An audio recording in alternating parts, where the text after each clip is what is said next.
ओम तब कथामृतम तप्त जीवनम कविभिरीरितम कल्मषापहम श्रवण मंगलम श्री मदाततम भुवि गृह्णन्ति ये भूरिदा जनः শ্রীম কথিত শ্রী শ্রীরামকৃষ্ণ কথামৃত পাঠ। ঠাকুর শ্রীরামকৃষ্ণ দক্ষিণেশ্বরে নরেন্দ্রাদি অন্তরঙ্গ ও অন্যান্য ভক্ত সঙ্গে। গতকাল আমরা আমাদের পঞ্চম পরিচ্ছেদ পাঠ চলছে। পরপর 3 দিন আমরা পাঠ করেছি। গতকাল যতটা পাঠ করেছিলাম তারপর থেকে আজ আবার পাঠ করছি। ব্রাহ্মসমাজ, বক্তৃতা ও সমাজ সংস্কার, সোশ্যাল রিফর্মস, আগে ঈশ্বর লাভ, পরে লোকশিক্ষা প্রদান। নরেন্দ্র ও তাহার বন্ধুগণ পঞ্চবটির চাতাল হইতে অবতরণ করিলেন ও ঠাকুরের কাছে আসিয়া দাঁড়াইলেন। ঠাকুর দক্ষিণাস্য হইয়া নিজের ঘরের দিকে তাহাদের সহিত কথা কইতে কইতে আসিতেছেন। ঠাকুর বলিতেছেন, ডুব দিলে কুমির ধরতে পারে, কিন্তু হলুদ মাখলে কুমির ছোঁয় না। হৃদি রত্নাকরের অগাধ জলে কামাদি 6টি কুমির আছে, কিন্তু বিবেক বৈরাগ্যরূপ হলুদ মাখলে তারা আর তোমাকে ছোঁবে না। পাণ্ডিত্য কি লেকচার কি হবে যদি বিবেক বৈরাগ্য না থাকে, না আসে? ঈশ্বর সত্য আর সব অনিত্য, তিনিই বস্তু আর সব অবস্তু। এর নাম বিবেক। তাকে হৃদয় মন্দিরে আগে প্রতিষ্ঠা করো। বক্তৃতা, লেকচার, তারপর ইচ্ছা হয়তো করো। শুধু ব্রহ্ম ব্রহ্ম বললে কি হবে যদি বিবেক বৈরাগ্য না থাকে? ও তো ফাঁকা শঙ্খধ্বনি। এক গ্রামে পদ্মলোচন বলে একটি ছোকরা ছিল। লোকে তাকে পোদো পোদো বলে ডাকত। গ্রামে একটি পোড়ো মন্দির ছিল। ভিতরে ঠাকুর বিগ্রহ নাই। মন্দিরের গায়ে অশ্বত্থ গাছ ও অন্যান্য গাছপালা হয়েছে। মন্দিরের ভিতরে চামচিকা বাসা করেছে। মেঝেতে ধুলা ও চামচিকার বিষ্ঠা।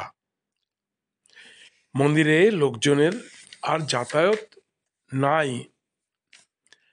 একদিন সন্ধ্যার কিছু পরে গ্রামের লোকেরা শঙ্খধ্বনি শুনতে পেলে মন্দিরের দিক থেকে শাঁখ বাজছে বোঁ বোঁ করে।